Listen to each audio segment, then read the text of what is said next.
Cette histoire commence en l'an 3972, lorsqu'un homme reçoit une profonde entaille à l'œil gauche. Cela survient après que l'Empire ait envoyé 14 de ses héros, armés de lances, pour éviter une invasion du pays des ténèbres. Cet homme, furieux, reproche à ses compagnons d'agir ainsi malgré leur camaraderie, mais les 7 héros restants observent les 3 corps sans vie à proximité et lui annoncent qu'ils recevront l'honneur à sa place, car il sera exécuté pour trahison envers l'Empire. Ainsi commence leur quête, en pleine période de prospérité. 20 ans plus tard, dans la ville de Rield, où la sécurité est très stricte, une jeune fille se cache dans un chariot. Elle espère bientôt atteindre le port et traverser la frontière pour rejoindre l'autre côté de la ville, où se trouvent les 7 héros. Cependant, peu après, Racheb, le moine-chef, annonce à tous qu'une exécution de clandestins sera réalisée. Il feint de ne pas apprécier cette tâche, bien que son regard révèle qu'il la savoure, justifiant ses actions par la nécessité de protéger la frontière. Il précise que les personnes souhaitant voyager doivent demander un laissez-passer au monastère.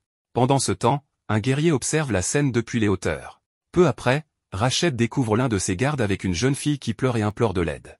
Le garde affirme qu'il s'agit d'une clandestine, mais la fille continue de pleurer. Racheb, impassible, déclare qu'elle connaîtra le même sort que les 4 précédents. C'est alors que notre protagoniste, Koinzel, arrive en l'appelant par le nom de Pipi, ce qui la surprend, car elle ne le connaît pas et ce n'est pas son nom. Koinzel la réprimande pour ne pas s'être rendu là où il lui avait dit, puis la libère des mains du garde. Racheb demande à Koinzel qui il est. Koinzel ment en prétendant être son frère, mais le moine ne le croit pas et annonce que les deux seront exécutés. Avant que Koinzel ne dégaine son épée, le guerrier observateur intervient, s'excusant pour les ennuis causés par ces jeunes. Il s'approche de Racheb et lui offre 5 pièces d'or pour obtenir son aide.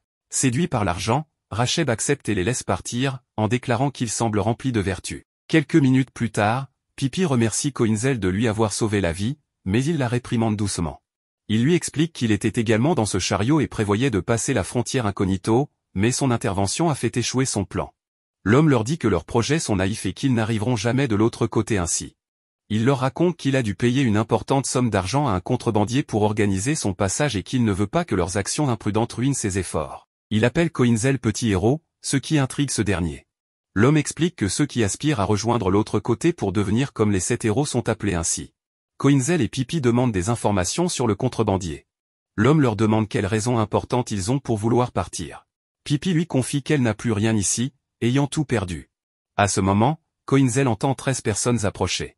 Réagissant rapidement, il jette Pipi dans un canal d'eau pour la cacher, puis demande à l'homme s'il a une épée.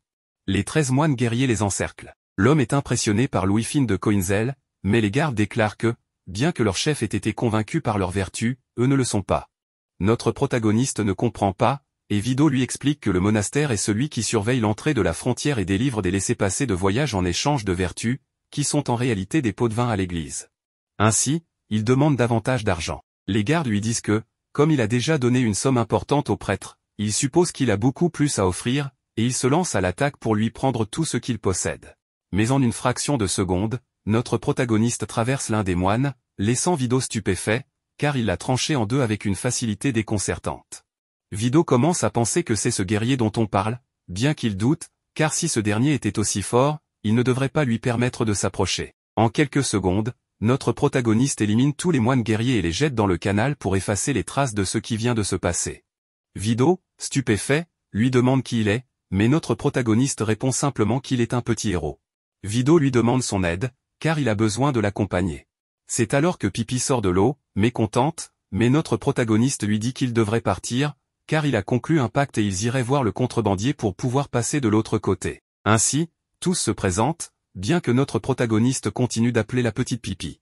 Quelques heures plus tard, ils voyagent par bateau dans la partie souterraine de la ville, où Vido explique que cet endroit a été abandonné et est devenu le foyer de nombreux vagabonds. Ils arrivent dans un bar où notre protagoniste déguste quelques boissons tandis que Vido discute avec la responsable de l'établissement, qui lui dit qu'elle apprécie ses invités, en particulier le garçon, en raison du regard qu'il porte. Mais Vido lui demande un rabais, ce qui déplaît à Althea, car la sécurité devient de plus en plus stricte et il est difficile de faire passer des gens. Cependant, Vido lui explique que tout cela a été fait pour sauver ces jeunes, et elle finit par accepter, demandant à parler à ce jeune homme. Vido appelle Koinzel pour qu'il parle à la contrebandière, et lui demande de ne pas lui contredire. Pendant ce temps, Pipi, habillé comme les employés du lieu, a été changé de vêtements, car ses anciens étaient trop sales. Après quelques minutes, notre protagoniste refuse toujours l'offre que lui propose la femme, mais elle lui explique que s'il n'accepte pas, il ne pourra pas rencontrer les 7 héros, car ceux-ci campent près de la frontière pour réprimer le chaos de la guerre civile. C'est la parfaite occasion pour notre protagoniste. Tandis que Racheb observe le quartier souterrain avec dégoût, les considérant comme des déchets, il attend le moment propice pour exterminer toutes les rats. Quelques minutes plus tard, on vient informer Racheb que les moines guerriers sont là. Au bar, il dit que cet endroit est lié aux contrebandiers, mais Althea répond que ses affaires sont légales et qu'ils ne peuvent pas l'accuser de quoi que ce soit. Cependant, Racheb rit et fait entrer un homme qui affirme qu'il a été envoyé en tant que clandestin grâce à ce lieu. Cela suffit à Racheb, qui ordonne son exécution, ce qui étonne l'homme, car on lui avait promis qu'il serait épargné. Mais Rêve, ne partageant pas cet avis, déclare que personne ne mérite de vivre et ordonne l'exécution de tout le monde, déclenchant ainsi une guerre dans ce lieu. Racheb réussit à attraper Pipi, souriant, car il l'a retrouvée et cette fois, il ne la laissera pas s'en sortir vivante. Mais à ce moment-là, un bateau tombe du plafond, et notre protagoniste, les yeux injectés de sang, élimine plus de la moitié des moines guerriers. Racheb lui dit que retourner sa lame contre eux, c'est aussi la diriger contre Shtemolek, l'un des héros. Mais Koinzel, avec un sourire, répond que c'est justement son objectif.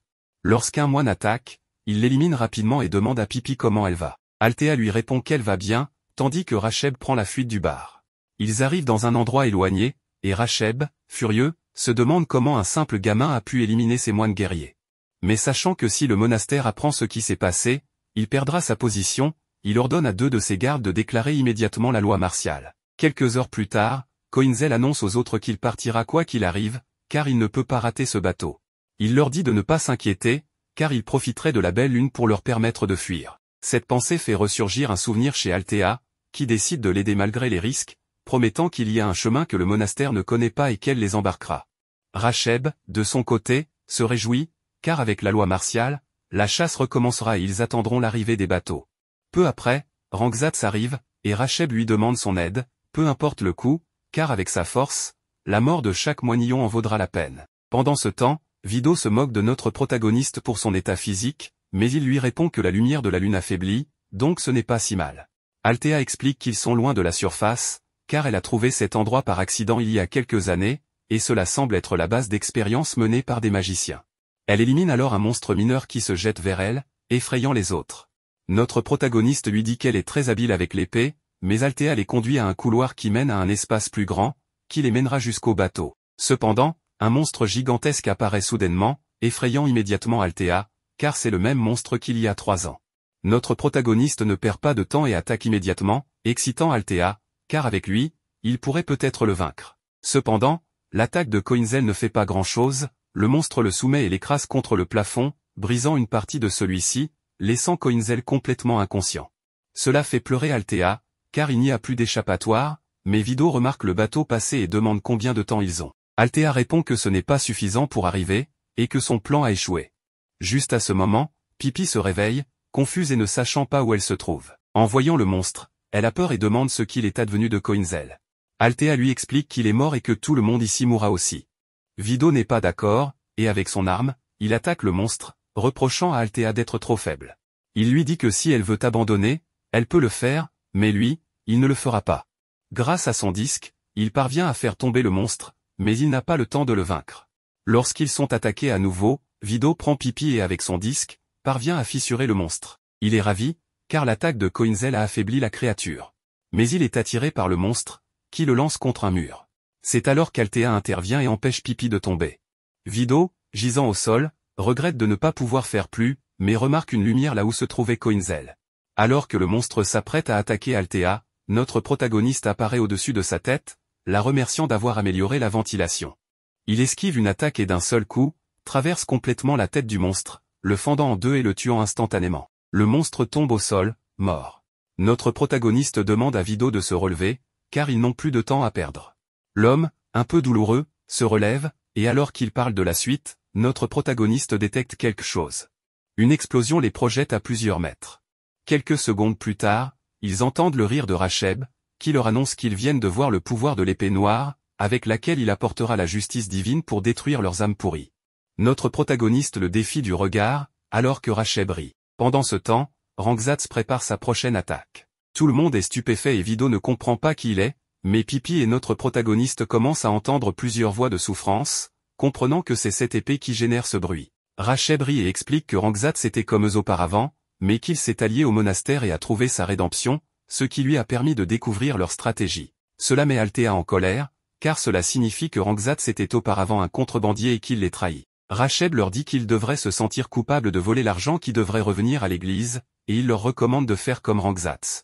Mais face à leur refus, il ordonne à Rangzatz de les éliminer. Rangzatz accepte, et son épée commence à accumuler son pouvoir, émettant des vagues sonores qui affectent notre protagoniste. Lorsqu'une sphère de pouvoir s'approche, notre protagoniste s'interpose et bloque ce qu'il peut avec son épée, provoquant une forte explosion qui surprend Rangzatz et Racheb. Notre protagoniste, épuisé et en pleurs, ordonne à Rangzatz de ne plus utiliser cette épée, ce qui fait rire encore plus le prêtre, car il découvre le pouvoir de l'épée noire. Cependant, Pipi déclare qu'elle entend aussi la voix. Althea ne comprend pas, et Pipi explique que le pouvoir de l'épée provient en réalité de cette fée attachée à l'épée, et que sa voix de souffrance est ce qui génère ces vagues de pouvoir. Racheb rit encore, affirmant qu'ils seront réduits en poussière, tandis que Rangzatz range son épée et se tourne pour partir. Le prêtre lui demande ce qu'il fait, et Rangzatz répond qu'il a déjà rempli sa promesse et qu'il ne montera pas sur le navire. Tout ce qu'il fera en plus devra être payé. Dans son esprit, il pense que ce garçon a coupé son attaque en deux. Racheb, avalant sa fierté, accepte de le payer davantage mais exige qu'il les frappe une fois de plus.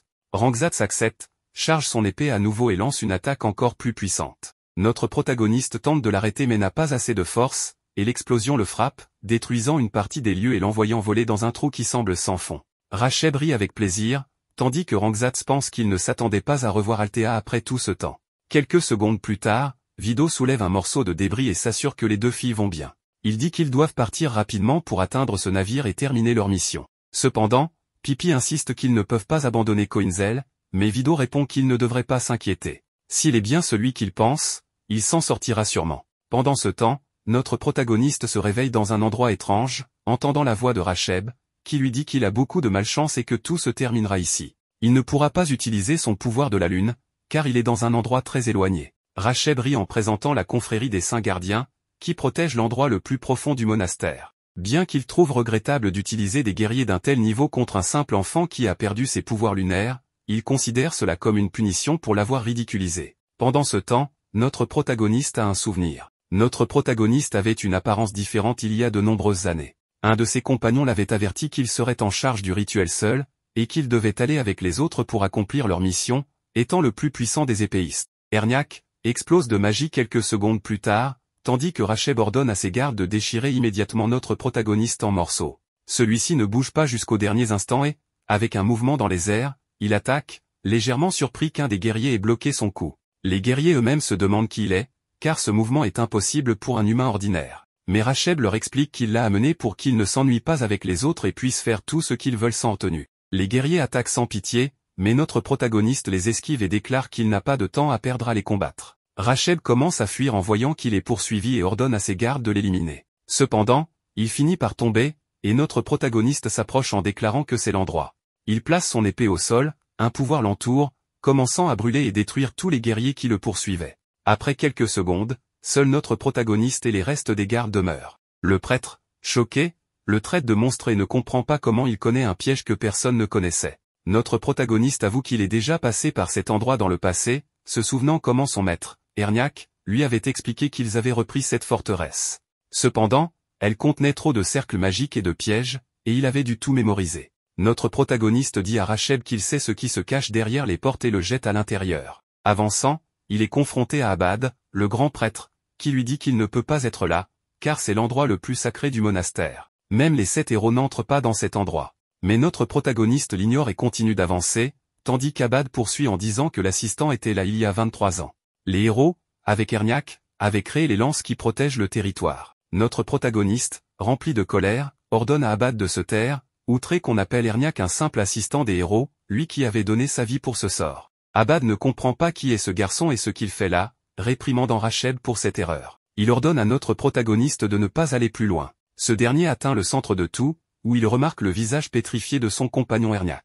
Il lui dit qu'il est revenu après de nombreuses années et avec une apparence différente, mais qu'il est là à nouveau. Abad se met alors à raconter l'histoire de ce qui s'est passé. Il y a 23 ans, les 7 héros étaient dans cet endroit, qui était alors un champ de bataille. Ils avancèrent avec leurs 7 compagnons, parmi lesquels figuraient les 4 lances de la trahison, éliminées par les 7 héros pour s'être alliés à l'ennemi. Cependant, Les 7 héros ne purent quitter ces terres, mais ils créèrent au moins un grand mur pour protéger le territoire. Notre protagoniste se souvient de l'année 3969, lorsque les autres n'étaient pas d'accord avec Erniak, car ils devaient accomplir leur mission.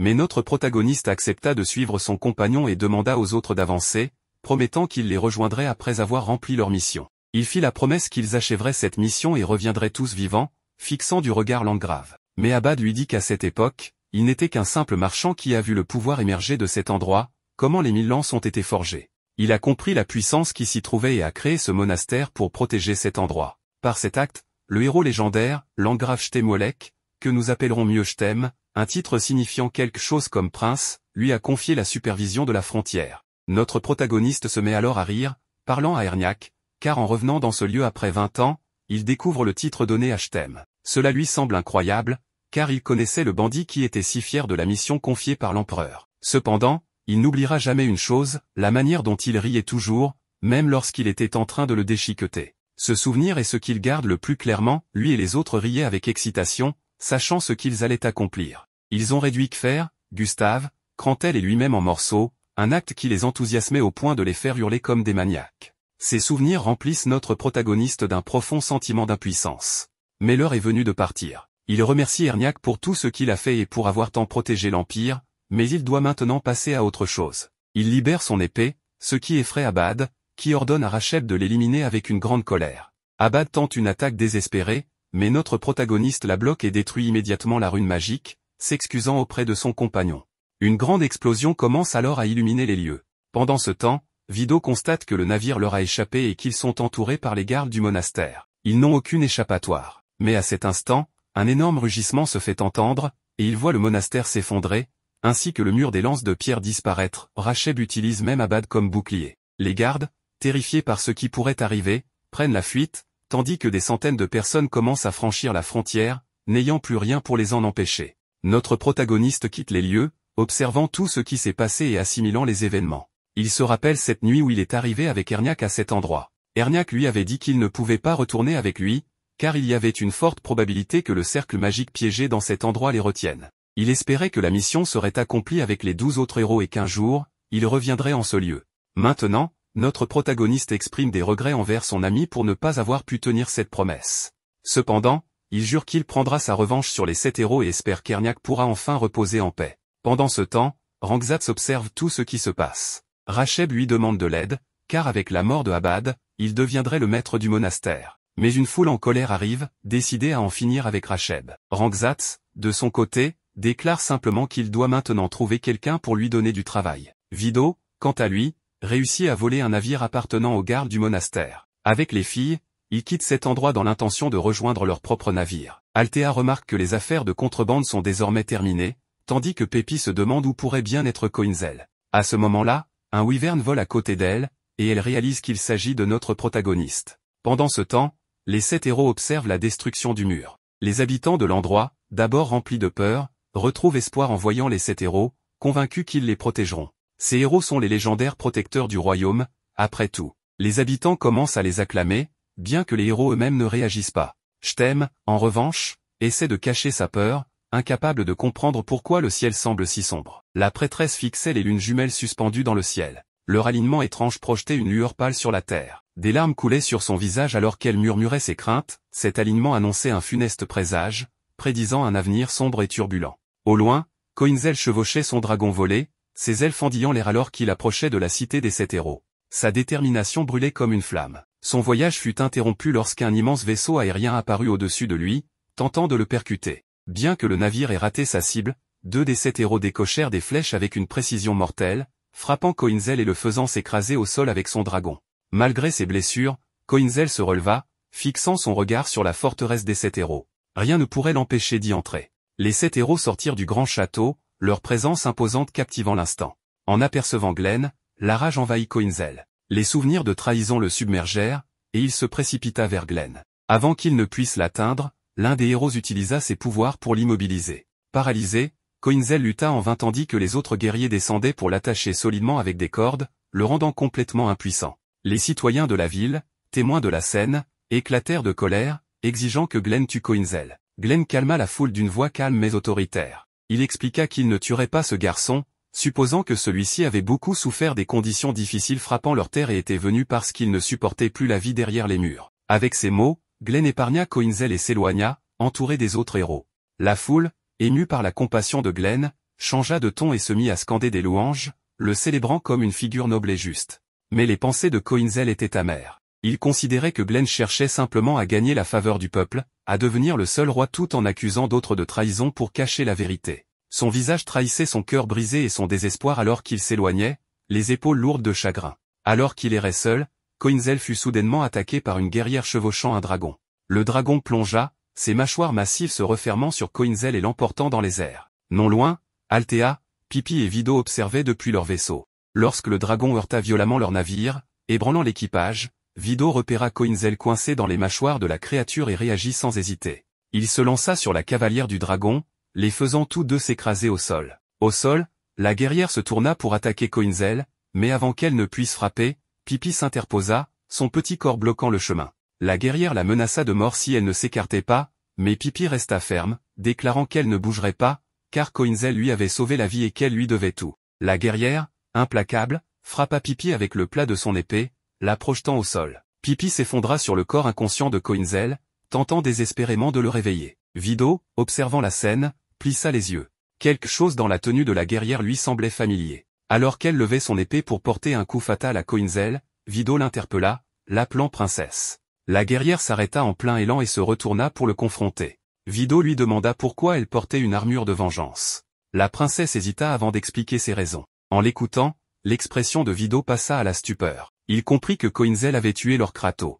La princesse, serrant fermement son épée, avertit Vido de s'écarter alors qu'elle se préparait à venger la mort de son frère. Sa lame se dirigea vers Pippi, qui protégeait toujours Coinzel de son corps. Juste avant que le coup ne porte, Coinzel reprit conscience et repoussa la lame, sauvant Pippi. La princesse recentra son attention sur Coinzel, mais celui-ci esquiva le coup et contre-attaqua avec un mouvement rapide, détruisant son masque et exposant son visage. Désarmée et vulnérable, la princesse, tremblante, laissa tomber son arme et s'écroula. Coinzel s'effondra également, incapable de continuer. Voyant leur état critique, le groupe décida de conduire Coinzel dans un village voisin pour qu'il puisse se rétablir. Là-bas, l'arrivée du groupe de guerriers provoqua l'inquiétude des villageois. Le chef du village qui se plaint à cause des réfugiés et les malfrats, resta sans voix en voyant le chef des guerriers. Ce dernier le rassura, promettant de protéger le village et d'y maintenir l'ordre. Pippi, tout en se promenant dans le village, rencontra un jeune garçon qui ressemblait étrangement à elle. Il lui attrapa doucement la main et lui demanda son nom.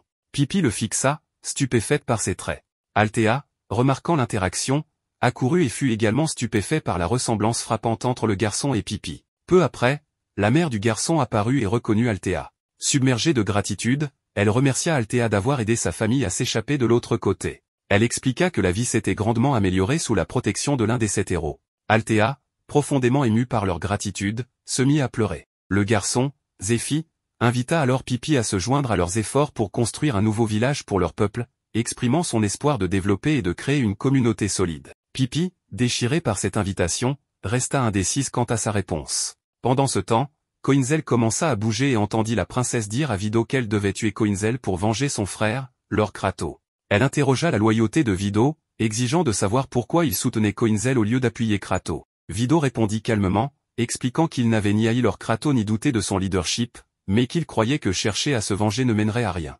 Coinzel, écoutant en silence, finit par intervenir. D'une voix plate et dénuée d'émotion, il leur dit qu'il pouvait le tuer s'il le souhaitait. Jetant son épée au sol, il les invita à mettre fin à ses jours. Vido, furieux des paroles de Coinzel, le frappa au visage. Vido demanda à Coinzel pourquoi il affichait une expression aussi abattue alors qu'il était un guerrier incroyable. Se penchant vers lui, il ajouta fermement que Coinzel avait encore une mission à accomplir, sauver la princesse Sharen, la sœur de Lord Kratos. Vido expliqua qu'il avait été chargé de protéger la princesse Sharen lors d'une mission diplomatique visant à négocier avec une armée voisine. Cependant, la mission avait mal tourné lorsqu'ils furent attaqués par des bandits qui kidnappèrent la princesse.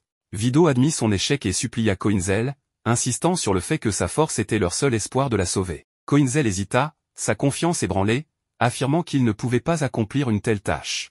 Vido, imperturbable, lui rappela ses triomphes passés, détruire les prisons, vaincre les rebelles seuls et démanteler les lances de pierre. Vido affirma qu'il ne serait pas brisé par le fait de sauver une princesse et insista que si Coinzel voulait vraiment mourir des mains de la princesse, il devait le faire après avoir sauvé Sharen. La plaidoirie passionnée de Vido résonna en Coinzel et, après un moment de silence, il finit par accepter. À cet instant, Pippi arriva avec une boisson pour aider Coinzel à retrouver ses forces, exhibant ses nouveaux vêtements que la mère de Zéphi avait confectionnés pour elle. Elle demanda son avis et mentionna l'invitation de Zéphi à rejoindre leur nouveau village, mais assura à Coinzel qu'elle ne le laisserait pas dans son état actuel. Guérampan, le massif guerrier, s'approcha avec une attitude chaleureuse et salua Pippi, qui répondit par un grand sourire et le présenta à Coinzel. Guérampan observa Coinzel un moment, puis déclara qu'il semblait être un jeune homme aimable et résilient. Il reconnut les immenses épreuves traversées par Coinzel et son voyage éprouvant. Non loin, l'expression de Vido se durcit à la vue de Guérampan, sa colère palpable. Non loin de là,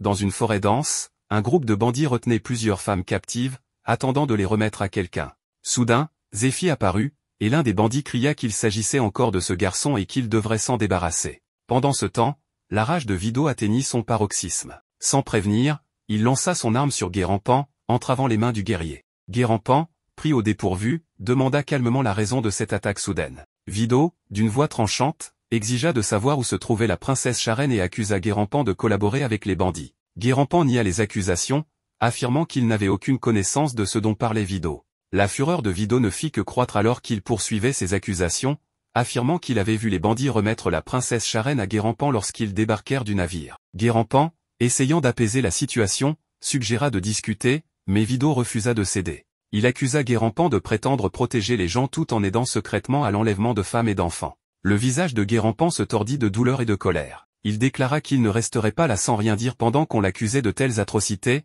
insistant sur le fait qu'ils étaient des protecteurs du peuple, tels des anges zélés envoyés pour garder la terre. Vido se moqua de cette remarque, rétorquant que Guérampan ressemblait davantage à une pieuvre. Guérampan, le visage rouge d'indignation, demandait avec émotion pourquoi on tenait de tels propos envers lui. Des larmes se formaient dans ses yeux alors qu'il brisait les cordes qui liaient ses mains. Au même moment, Zéphi sortit de la forêt, courant vers Guérampan et appelant à l'aide. 3 hommes le poursuivaient de près, mais Guérampan les neutralisa d'un seul coup puissant, laissant Zéphi impressionné. Zéphi le remercia et l'implora de le suivre, affirmant qu'un danger se trouvait plus loin dans la forêt. Avant qu'ils ne puissent avancer, d'autres bandits apparurent, les entourant. Le chef des bandits s'avança d'un pas menaçant, exigeant que le garçon leur soit livré, sous peine de tuer tout le monde. Guérampan, en dégainant son épée avec calme et détermination, se présenta comme le brigadier chef de l'armée du comte, soldat le plus loyal de Fargo et aux 1000 soldats. Il déclara que personne n'osait semer le trouble sous sa surveillance, à moins de vouloir mourir sous sa lame. Un des bandits murmura nerveusement qu'il s'agissait d'un garde de Fargo,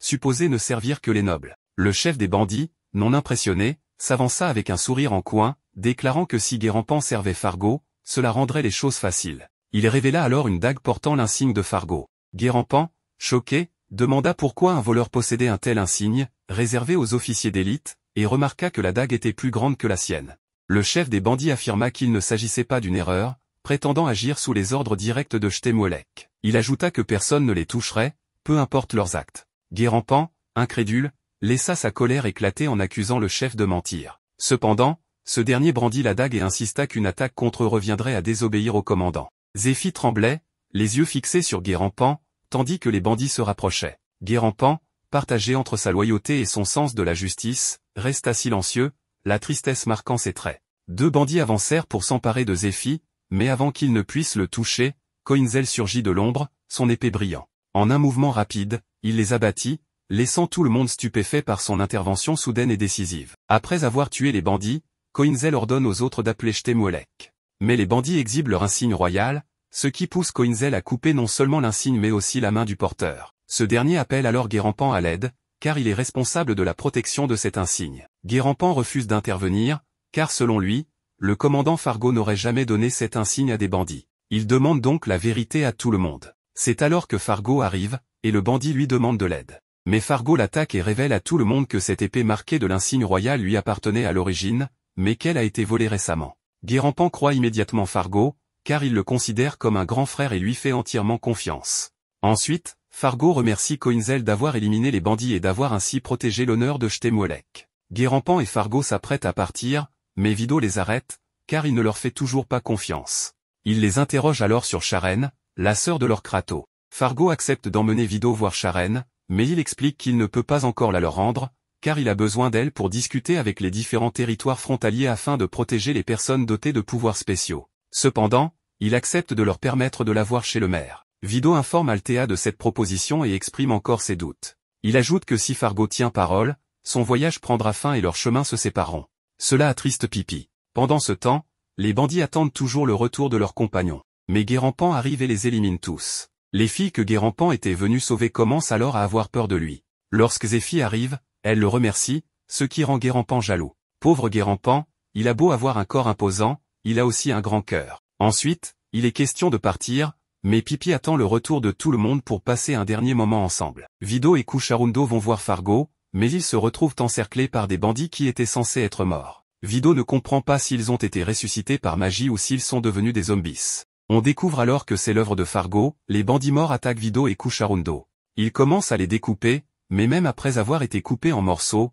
leur corps libère d'étranges substances, leur permettant de continuer à se battre. Sous la lumière de la lune, l'un des bandits se transforme. Un flashback nous montre Guérampan remerciant Zéphie de lui avoir parlé des bandits. Fargo le remercie aussi, mais en réalité, il méprise les habitants et considère tous ces événements comme un plan orchestré par lui-même. Il insulte Zéphie pour avoir tenté de ruiner ses plans. Zéphie et sa famille s'endorment alors sous leur tente. Pendant ce temps, Coinzel, en regardant la lune, semble très heureux, et des ailes apparaissent soudainement derrière lui. De son côté, Pippi cherche tout le monde et repense à la mort de ses parents. Elle prie pour que Zéphie et sa famille ne subissent aucun malheur, car elle ne veut plus perdre de proches. Elle décide alors de partir vivre avec eux dans leur nouveau village. Maintenant, Fargo s'apprête à tuer Zéphie. Fargo infiltre une tente et réveille les parents de Zéphie, ce qui l'oblige à les éliminer. Pippi, témoin de la scène, prend la fuite. Avant de mourir, le père de Zéphie arrache le masque de Fargo. Pendant ce temps, Coinzel perçoit la douleur de l'âme de Pippi sans en comprendre l'origine. Vido et Cucharundo sont en danger mais sont sauvés par l'animal de Cucharundo, qui les emmène hors du danger après une explosion.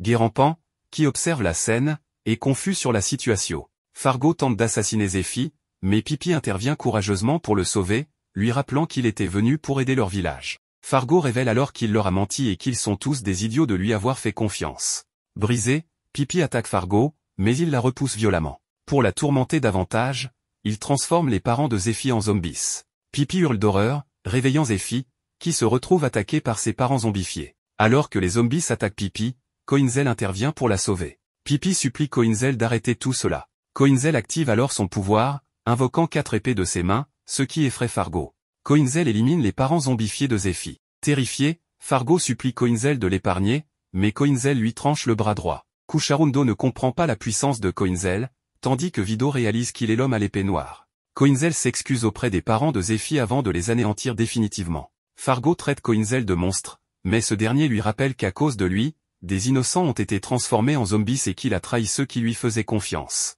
Fargo reste insensible, ce qui met Coinzel en colère. Il lui fait réaliser qu'il a souillé un lieu où de nombreux soldats ont sacrifié leur vie pour protéger les autres. Il jure de punir les 7 héros responsables de cette tragédie. Les réfugiés arrivés, trompés par Fargo, croient que Coinzel est un monstre qui veut lui faire du mal. Ils attaquent alors Coinzel. Vido et Cucharundo le sauvent en l'emportant avec eux. Coinzel les remercie et affirme qu'il a encore une mission à accomplir, ce qui signifie qu'il ne peut pas mourir maintenant. Pippi tente de révéler la vérité aux réfugiés, Coinzel les a protégés tandis que Fargo a tué les parents de Zéphie. Mais personne ne la croit, car Fargo les a trompés depuis le début, et l'apparence de Coinzel leur inspire la peur. Plus tard, Cucharundo, réalisant son erreur, s'excuse auprès de Coinzel pour l'avoir attaqué alors qu'il avait en réalité aidé son frère. Coinzel accepte ses excuses, et Cucharundo éclate en sanglots. Des membres de la garde privée se rendent auprès de Chtemolek pour l'informer de ce qu'a fait ce semi-humain, ayant découvert qu'il tente d'éliminer les 7 héros. Cependant, Chtemolek leur dit qu'il n'était pas nécessaire de l'appeler pour une affaire aussi insignifiante, car ce ne serait pas la première fois que cela arrive. Après tout, c'est précisément pour cela que les gardes et les habitants du village sont là pour protéger le château. Il ne compte même plus le nombre d'attaques qui ont eu lieu depuis qu'il est le comte. Il fait totalement confiance aux défenses et aux soldats du château, et même aux villageois qui seraient prêts à donner leur vie pour lui, l'un des 7 héros. Cette déclaration choque les gardes, et l'un d'eux se rappelle soudainement les paroles de Coinzel, ce qui le surprend, ne comprenant pas pourquoi elles restent si présentes dans son esprit. Quelques minutes plus tard, une urgence se présente à Chtemolek. Fargo, gravement blessé, apparaît devant lui, le laissant sous le choc. Quelques heures plus tard, tous les soldats et gardes du château se mettent en alerte, car leur ennemi ne tardera pas à arriver. On prévient qu'il est extrêmement dangereux, puisqu'il a réussi à couper un bras de Fargo. Ainsi, toutes les entrées sont renforcées et la vigilance est maximale. Rosen est impressionné par la préparation du comte. Il comprend maintenant que les soldats du château ne sont pas de simples bandits, mais des combattants extrêmement expérimentés, dotés d'une moralité inébranlable. Il se rend compte que leur rôle est de servir de bouclier, conformément à leur mission en tant que cette lance. Il espère qu'une fois Coinzel éliminé, tout reviendra à la normale, bien que sa camarade soit intriguée de le voir pleurer. Quelques minutes plus tard, les soldats aperçoivent dans le ciel le loup volant. Ils envoient immédiatement des dragons à sa poursuite, tandis que les archers se préparent à tirer. Vido demande à notre protagoniste s'il est sûr de lui, mais ce dernier lui répond qu'il s'y attendait et qu'il devait être prêt. La créature vole avec agilité, esquivant les flèches, mais dans le château, on donne l'ordre d'utiliser l'arme spéciale. Un gigantesque canon magique est déployé. Vido est stupéfait et demande si Coinzel l'avait prévu. Ce dernier confirme, tout en avouant être surpris par l'évolution du château. Pendant que les soldats préparent le tir de l'artillerie magique, il rappelle que cette arme a déjà décimé des armées et repoussé de nombreuses attaques. Cependant, certains trouvent excessif de l'utiliser contre un simple semi-humain, mais il faut démontrer leur puissance et punir ceux qui osent les défier. Pendant ce temps, Shtemolek remarque la poursuite et dit à Fargo que son corps devrait tenir malgré sa blessure. Il lui demande de s'asseoir et d'observer comment il corrige l'erreur qu'il a commise. La fille avec Coinzel remarque que les dragons les forcent à se diriger vers le canon. Mais notre protagoniste ne peut s'empêcher de repenser à l'époque où, avec Shtemolek, ils avaient été chargés de récupérer cette arme magique pour protéger l'empereur en pleine guerre. Il avait alors été surpris de voir Shtemolek maîtriser l'art de la pierre magique. Ce dernier lui avait répondu qu'il avait lui-même été étonné d'apprendre que le meilleur épéiste était le fils d'un forgeron. Revenant au présent, notre protagoniste continue de voler autour du château, tandis que les soldats défendent les remparts et tentent de le forcer à entrer dans la ligne de tir de l'artillerie. Le soldat en charge du canon reçoit l'ordre d'ouvrir les canaux d'eau du lac, qui se vident immédiatement, un signal indiquant que tout est prêt. Les archers et les dragons attaquent de concert. Notre protagoniste esquive du mieux qu'il peut, ce qui inquiète Vido, car il ne contre-attaque toujours pas. Coinzel, lui, observe avec admiration les guerriers, qui sont aussi courageux qu'autrefois et prêts à mourir pour l'empereur. Rosen remarque que notre protagoniste semble en difficulté, mais suppose qu'avec la puissance de la lune presque à son apogée, il pourrait atteindre son objectif s'il abandonnait ses compagnons pour attaquer directement le château. Pourtant, ce n'est pas une option. Le canon est prêt à tirer. Alors que notre protagoniste approche, il s'arrête soudainement face à l'arme, se tourne et libère ses armes. Voyant les dragons le poursuivre, il est impressionné par la détermination des soldats. Au même instant, Shtemolek, excité, annonce que leur armée va démontrer sa puissance en anéantissant leur ennemi. Le canon tire un rayon de lumière qui frappe directement notre protagoniste. Mais au lieu de fuir, il fonce droit vers le canon. Les soldats sont stupéfaits. Le canon s'illumine intensément, aveuglant certains d'entre eux. Lorsque la lumière disparaît, ils réalisent que le loup continue d'avancer. Ils ne comprennent pas ce qui s'est passé et le poursuivent, mais constatent que personne ne le monte. Rosen éclate de rire, émerveillé, Coinzel a réussi à détruire le canon sans être affecté par son tir. Il s'est infiltré dans le château sans verser une seule goutte de sang. Le chaos s'empare du château alors que les soldats se lancent à la recherche de l'intrus. Shtemolek, quant à lui, est sous le choc, incapable de comprendre ce qui vient de se passer. Pendant ce temps, notre protagoniste et ses compagnons avancent par un canal souterrain. Vido ne comprend toujours pas ce qui s'est passé, et notre protagoniste lui explique que c'était son plan depuis le début. Il savait que la magie noire de la fée transformerait le tir du canon en eau, leur permettant d'accéder à ce passage secret, inconnu même des soldats. Vido se demande comment il peut être au courant d'un tel passage. Quelques instants plus tard, ils arrivent dans un couloir où notre protagoniste est surpris de voir Guérampan, tout aussi étonné de le trouver là. Seuls les plus proches de Shtemolek connaissent ce passage secret. Vido et la fille demandent alors des nouvelles de Fargo et de la princesse, mais notre protagoniste leur dit qu'ils doivent voir Shtemolek, et qu'ils devraient les laisser passer. Cependant, Guérampan leur répond que ni son frère ni le comte ne sont au château, car au bout de ce couloir, il n'y a qu'un sanctuaire auquel seul son frère et Shtemolek ont accès. Notre protagoniste ne comprend pas pourquoi Fargo leur dit cela, puisqu'il fait partie de l'armée du comte. C'est alors que Guérampan confesse qu'il a vu quelque chose d'horrible cette nuit-là, il a découvert la forme monstrueuse de son frère ainsi que les véritables plans du comte. Il comprend maintenant qu'il a été manipulé tout ce temps, fier d'une mission dont il n'était en réalité qu'un simple pion. Il se sent coupable d'avoir lui-même amené la princesse dans ce sanctuaire. Furieux, Vido attrape Guérampan par le col et lui demande ce qu'il a fait. En larmes, ce dernier admet sa faute, il ne savait rien de tout cela. Il est venu ici pour comprendre l'étendue de ses erreurs et payer pour ses fautes. Notre protagoniste intervient avant que Vido ne lui fasse du mal. Il admet qu'il ne sait pas lire parfaitement les intentions des gens, mais quelque chose lui dit que Guérampan ne ment pas. Il lui demande alors de les guider jusqu'à Fargo et Shtemolek. Pendant ce temps, ces derniers se trouvent déjà dans le sanctuaire. Shtemolek prévient Fargo que si la situation s'aggrave, il devra agir. Après tout, il possède ce pouvoir pour une raison. Quelques instants plus tard, Guérampan arrive à l'entrée du sanctuaire, prétendant amener quelques jeunes filles spéciales. Le garde les observe, surpris de voir notre protagoniste déguisé. En effet, quelques minutes auparavant, Guérampan les avait tous déguisés, expliquant que c'était la meilleure option. Il leur avait révélé qu'il transportait régulièrement des semi-humaines aux prêtres, bien qu'il ignore leur sort exact. Selon les rumeurs, on leur retirait le sang noir avant de les envoyer vivre ailleurs en paix. Guérampan insiste pour remettre lui-même ces jeunes filles à Fargo et demande qu'on le fasse appeler. Un moment plus tard, Fargo arrive, encore affaibli par ses blessures. Il se montre surpris que Guérampan les fait appeler, car d'habitude, il lui laisse simplement les filles. Mais cette fois, Guérampan lui demande de lui montrer la vérité. Il veut savoir en quoi il a participé, quelles atrocités ont été commises. Fargo ne comprend pas l'attitude de son frère, jusqu'à ce que Guérampan, furieux, lui révèle qu'il l'a vu cette nuit-là. Il a vu de ses propres yeux comment Fargo a tué les parents de Zéphi et les a transformés en monstres. Il réalise maintenant que Fargo lui a menti depuis le début et exige la vérité. Mais contre toute attente, Fargo se contente de sourire. Il comprend maintenant pourquoi son frère agit ainsi. Il explique alors qu'il protégeait en réalité certaines semi-humaines cette nuit-là et qu'il a dû éliminer des infiltrés qui tentaient d'attaquer les 7 héros. C'est pour cela qu'il a utilisé son pouvoir, un pouvoir qui lui a été implanté lorsqu'il était enfant par un homme maléfique qui a expérimenté sur lui. Il cache ce secret au comte, car il est inconcevable qu'un de ces hommes possède une magie du royaume obscur. Il n'a utilisé ce pouvoir que pour sauver des vies innocentes. Guérampan est bouleversé, alors que notre protagoniste et les autres savent qu'il ment effrontément. Pourtant, en larmes, Guérampan choisit de croire en son frère. Il lui demande s'il peut encore lui faire confiance, et Fargo lui répond que oui. Il le remercie même d'avoir toujours accompli sa mission, ajoutant qu'ils parleront plus tard d'une mission spéciale que leur a confiée le comte. Guérampan, soulagé, se retourne vers les autres et leur demande s'il compte aussi s'excuser pour l'avoir jugé à tort. Mais c'est alors que Fargo se fige, reconnaissant notre protagoniste. Guérampan tente d'expliquer la situation, mais un pouvoir sombre le transperce soudainement. Fargo, furieux, lui demande s'il a amené des intrus jusqu'au sanctuaire. Il le transperce encore davantage avec sa magie, affirmant qu'il n'a plus besoin de lui. Alors qu'il s'apprête à l'achever, notre protagoniste intervient et bloque l'attaque, se jetant sur Fargo.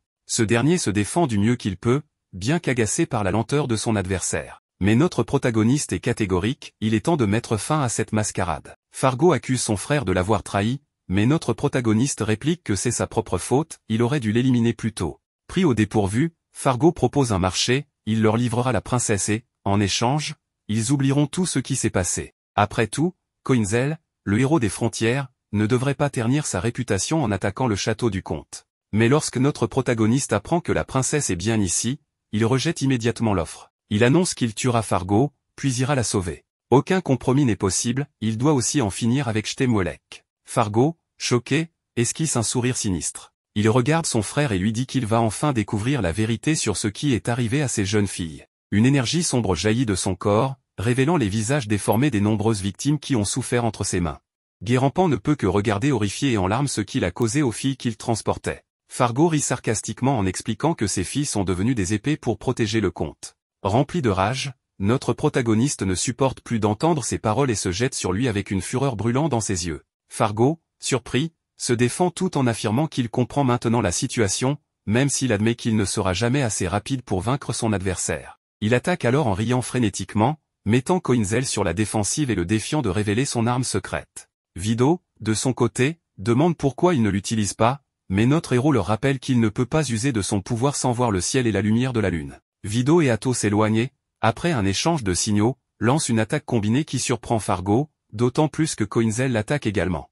Leur objectif est de disperser ses tentacules, mais même cette stratégie ne suffit pas. Fargo contre-attaque avec force, réussissant à déchirer l'uniforme de notre héros. Coinzel bondit dans les airs, mais Fargo transperce l'une de ses mains, le forçant à lâcher son épée. Vido et Atto sont sous le choc, mais Guérampan lance une dague à notre protagoniste, qui parvient à l'attraper. Contre toute attente, il esquive les tentacules et plante l'arme en plein front de Fargo, mettant ainsi fin au combat. Alors qu'il s'apprête à repartir, Vido et Atto demandent ce qu'il adviendra de Guérampan. Coinzel, sans se retourner, leur ordonne d'avancer, laissant Guérampan seul, effondré en larmes auprès du corps de son frère. Dans un souvenir de l'année 3968, notre protagoniste et Shtemwelek observent des soldats célébrer la construction d'une arme. Après une bataille, Shtemwelek commande qu'il est temps de rejoindre les autres, tandis que notre héros le complimente sur son allure élégante, très différente du bandit qu'il avait connu. Pendant ce temps, les gardes demandent à Shtemwelek s'il est prudent de rester là après l'intrusion récente, mais Shtem leur assure que Fargo reviendra bientôt avec la tête des assaillants.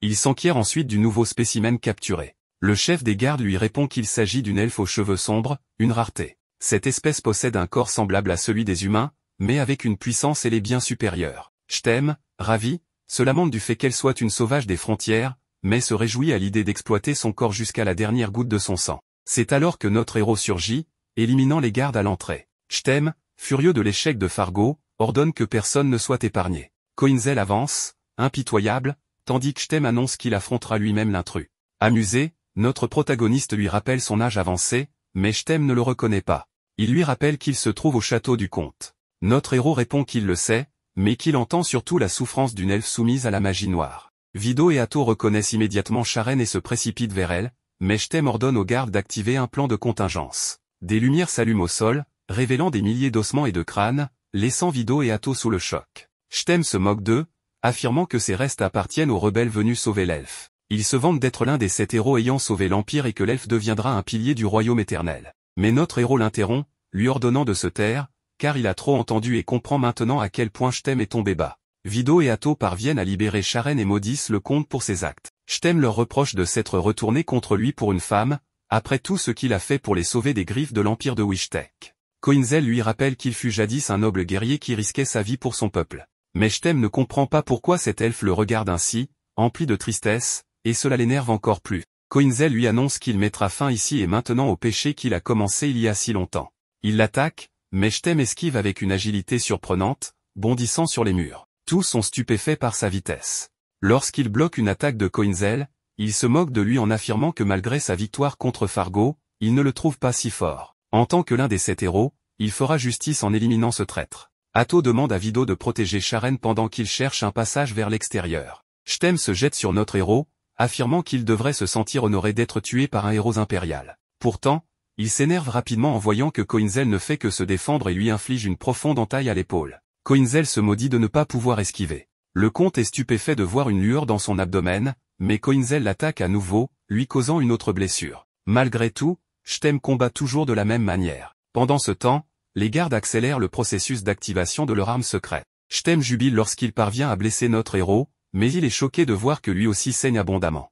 Il ne comprend pas comment un simple semi-humain peut l'atteindre, alors qu'il est censé être renforcé par le sang des semi-elfes. Notre héros enchaîne plusieurs attaques, le couvrant de blessures. Peu à peu, Stem reconnaît son style de combat et, stupéfait, lui demande qui lui a enseigné. Coinzel lui demande alors s'il ne l'a toujours pas reconnu. Cela fait 20 ans qu'il le traque pour se venger. Stem est frappé de stupeur en réalisant que son adversaire est Askeri, leur ancien frère d'armes, et est toujours en vie. Coinzel utilise une technique de vent sombre pour foncer à une vitesse extrême sur le comte et lui infliger de multiples blessures. Cependant, il est surpris de voir son propre corps subir les effets de la technique. Stem, gravement blessé, s'écroule et murmure qu'il est impossible que Coinzel ait survécu, rappelant qu'il l'avait démembré et jeté à une mort certaine dans la forêt sombre. Coinzel s'approche et lui rappelle qu'après que Glenn lui ait arraché un œil, Stem l'avait lâchement attaqué par derrière pour lui couper un bras. À présent, il se venge, et après lui, il s'occupera des 6 autres. Vido et Atto sont abasourdis par cette révélation.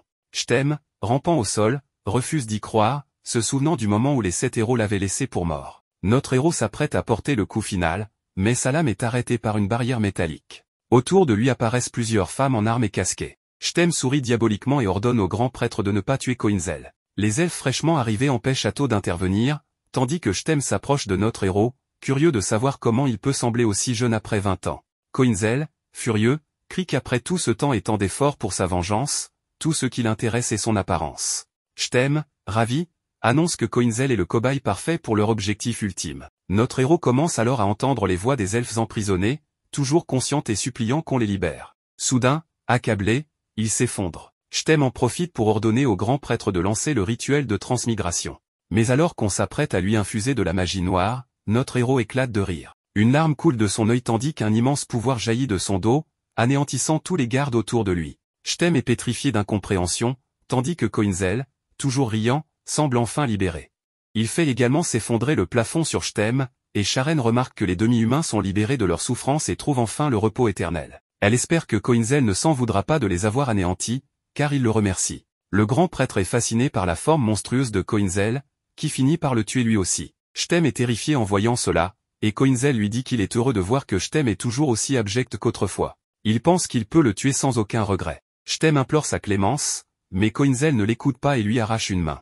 Malgré la douleur, Stem continue de supplier en rappelant leur ancienne proximité. Il le supplie de ne pas lui ôter la vie, mais Koinzel l'élimine sans hésitation, déchirant son corps en morceaux. Il pense alors qu'il ne reste plus que 6 ennemis à abattre. Atto et Vido sont stupéfaits devant ce carnage. Koinzel s'effondre soudainement, et Atto le rattrape. Elle remarque qu'il est anormalement léger et tente de le réveiller, sans succès. Sa sœur la rassure en lui disant que Koinzel est simplement inconscient et qu'il va bien. Atto fait remarquer qu'il y a quelque chose d'étrange chez lui, car son corps semble trop léger. Sharen explique qu'il a perdu le contrôle et libéré une immense quantité de pouvoir d'un coup. Cependant, grâce à sa volonté de faire, son corps est resté intact. À ce moment-là, la pièce où il se trouve commence à être inondée, et il décide de s'échapper. Pendant ce temps, Guérampan est vu tenant le cadavre de Fargo. Il se remémore leur première rencontre, lorsqu'il avait été sauvé par Fargo et son groupe de bandits alors qu'il venait d'aider une jeune fille poursuivie par des chevaliers. La fille avait supplié Fargo d'épargner Guérampan, et Fargo avait accepté, lui proposant même de rejoindre l'armée du comte,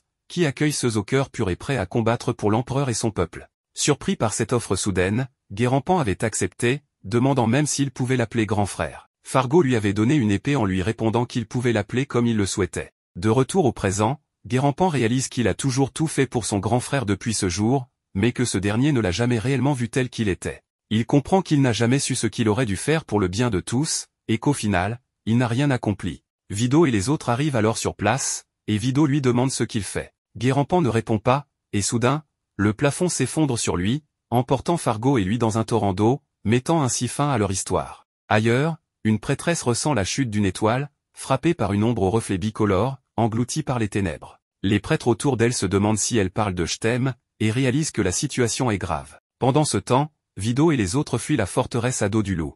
Les soldats les aperçoivent, mais il est trop tard, et ils s'échappent. La scène change pour montrer les prêtres interprétant le message de la prêtresse.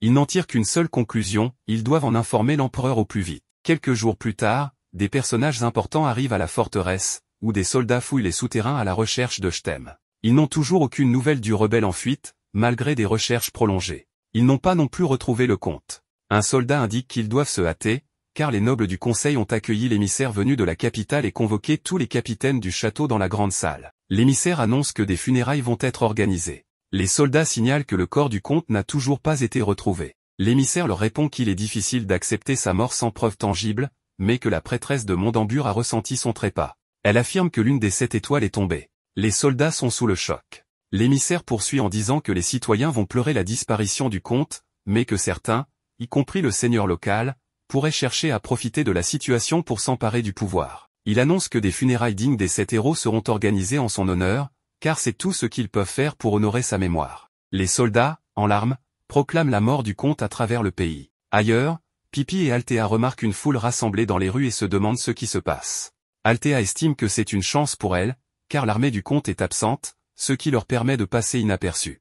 Elle s'approche, et Pipi se demande si c'est un enterrement. Un prêtre leur explique que leur bien-aimé comte a été assassiné par des ennemis infiltrés dans le château, et qu'il a entendu dire que le lieutenant Fargo a également été tué en tentant de le protéger. Il précise que le lieutenant sera enterré aux côtés du comte. Pipi comprend immédiatement que Koinzel est derrière tout cela. Elle et Altea sont soulagées d'apprendre qu'il est en vie. Le cortège funéraire arrive alors. Tout le monde pleure la mort de Stem tandis que son cercueil est transporté dans les rues, suivi de celui de Fargo. Zéphi pleure en voyant le cercueil de Fargo.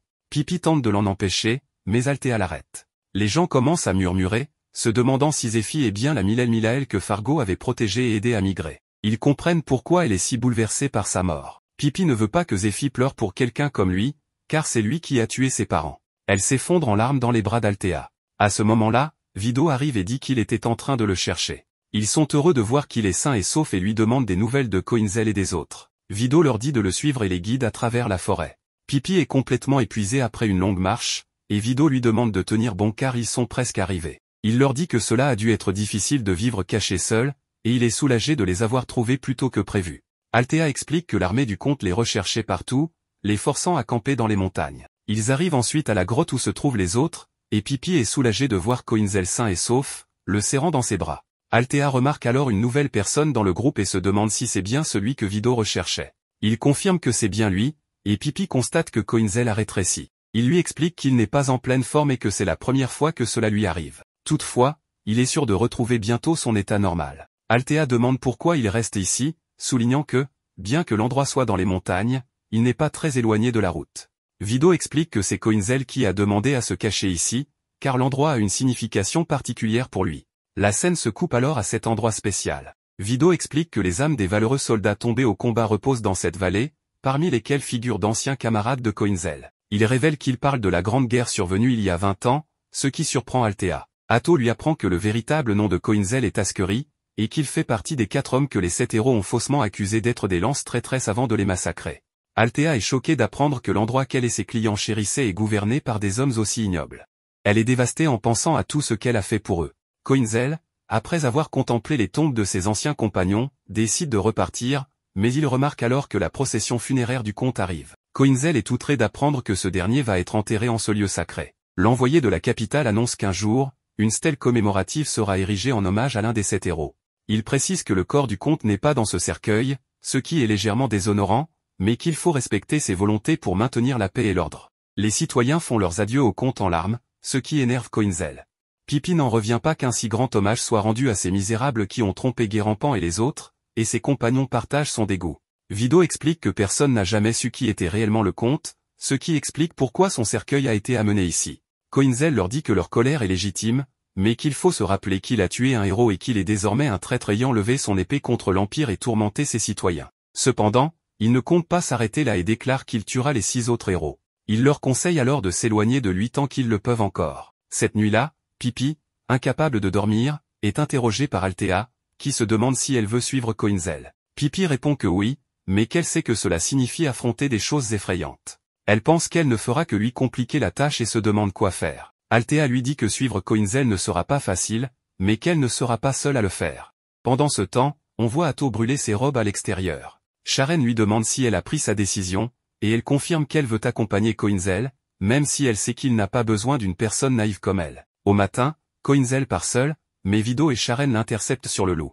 Vido lui explique qu'il ne peut pas l'accompagner car il doit protéger quelqu'un d'autre, mais il lui promet de lui rendre l'appareil un jour. Il lui demande de bien prendre soin d'Atto, ce qui intrigue Koinzel. Il remarque ensuite que Pippi, Althea et Atto arrivent et comprend qu'ils veulent partir avec lui. Il s'éloigne avec eux, tandis que Vido et Sharon s'envolent. Ailleurs, Rosen se tient devant le marquis Glenn et les soldats du Marais, qui lui demandent de révéler tout ce qu'il sait sur le héros des terres frontalières. Rosen est tiraillé par l'idée de livrer Koinzel aux lames de l'Empire, car il le considère comme un héros. Cependant, en tant que chevalier de l'ordre des 7 lances, il se doit d'obéir et commence son rapport au marquis. Dans le comté de Lemda, un garde apprécie les vêtements de 2 filles, disant qu'elles conviendront au comte Barestar. Les 2 filles entrèrent dans la chambre de Barestar. Barestar, visiblement en colère, regarda l'une d'elles, remarqua sa boucle d'oreille et la tua immédiatement. Peu après, un garde entra et demanda des explications. Barestar lui montra la boucle d'oreille et déclara que la fille était venue pour l'assassiner. L'aîné se réunissait avec les 7 héros restants.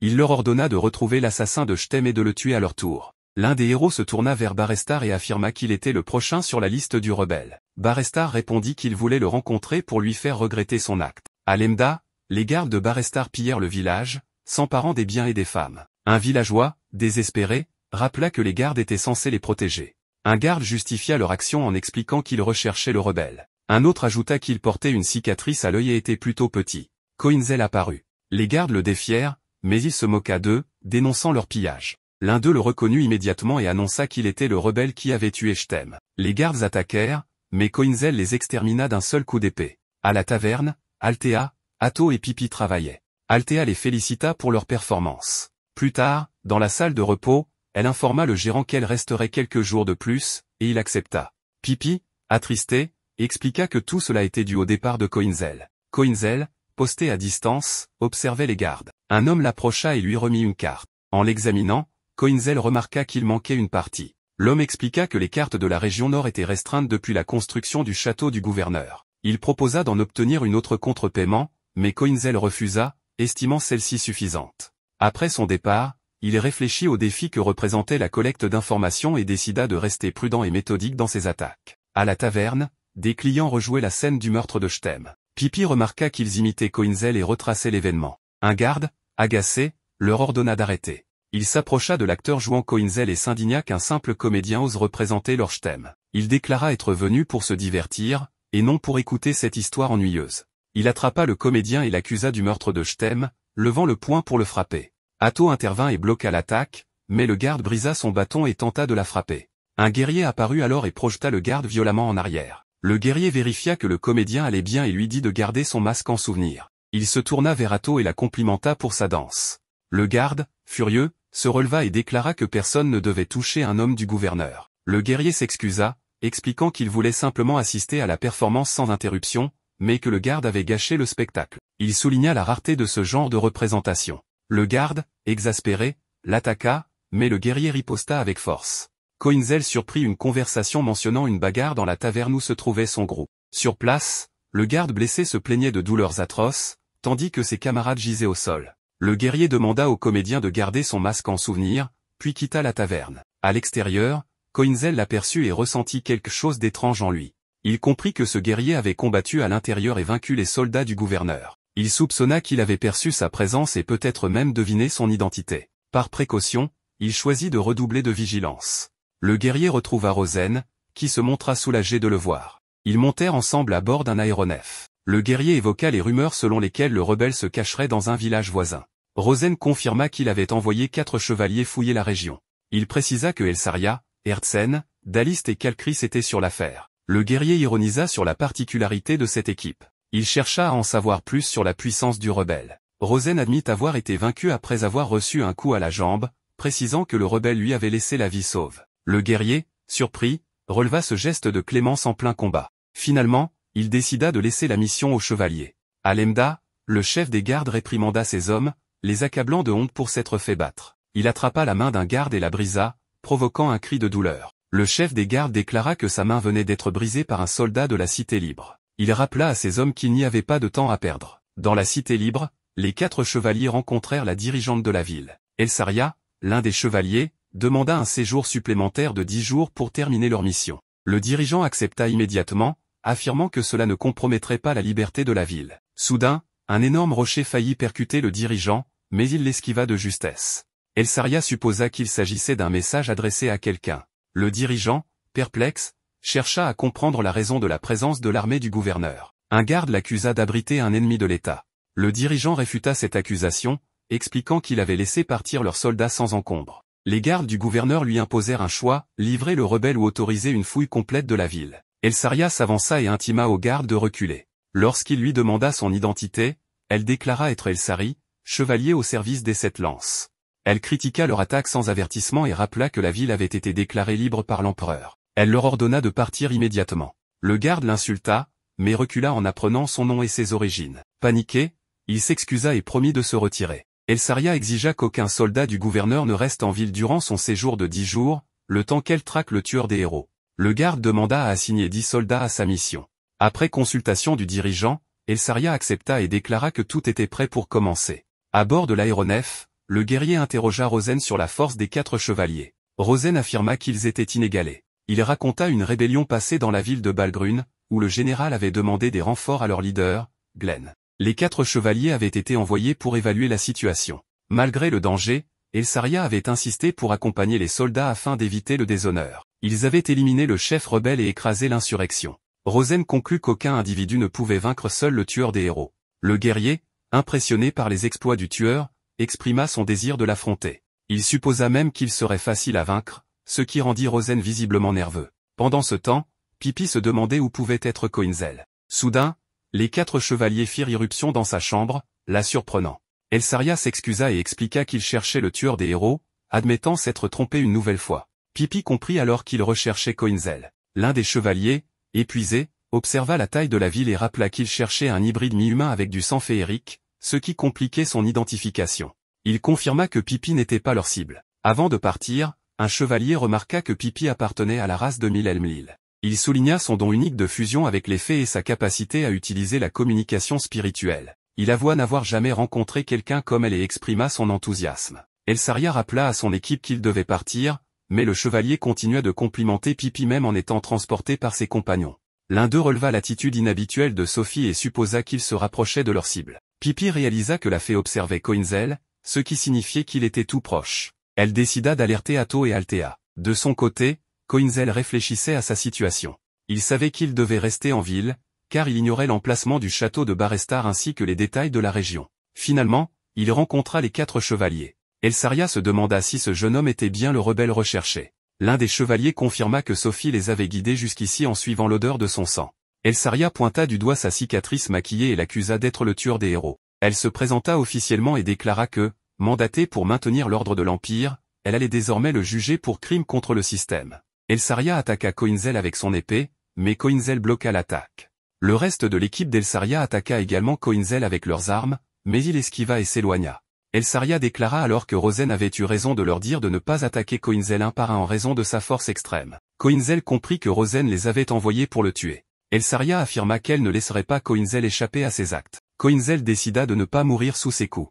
Pendant ce temps, Rosen arriva en ville à bord d'un dirigeable. Un guerrier le remercia pour la rapidité du voyage et exprima sa joie de le revoir. Le commandant Glenn s'entraînait à l'épée sous le regard admiratif des spectateurs lorsqu'un guerrier le défia en duel. Glenn para ses attaques avec aisance, suscitant l'étonnement général. Deux gardes s'interrogèrent sur l'identité du combattant. Celui-ci se présenta sous le nom d'Ickfess, expliquant qu'il avait consacré sa vie au marquis Glenn et s'était entraîné à l'académie de l'épée sous ses ordres. Il exprima son étonnement d'avoir été convoqué. Glenn lui annonça qu'il devait assister au conseil de la prophétie, mais lui confia une mission en son absence. À l'intérieur du palais, Glenn questionna Ickfess sur le tueur de héros. Ickfess confirma qu'il s'agissait d'un semi-elfe ayant tué le commandant Stem et qu'il l'avait affronté au camp. Glenn rappela qu'Ickfess avait été placé sous la tutelle du maître Guri pendant 5 ans et déclara vouloir évaluer ses compétences. Il lui ordonna d'éliminer le tueur de héros, de lui rapporter sa tête et de restaurer l'honneur de sa famille parmi les nobles. Ickfess accepta sans hésitation. Les 7 lances se réunirent, et l'un d'eux exprima son mécontentement face à la mission confiée à Ickfess. Un autre membre rappela qu'Ickfess avait été formé avant même la création des 7 lances.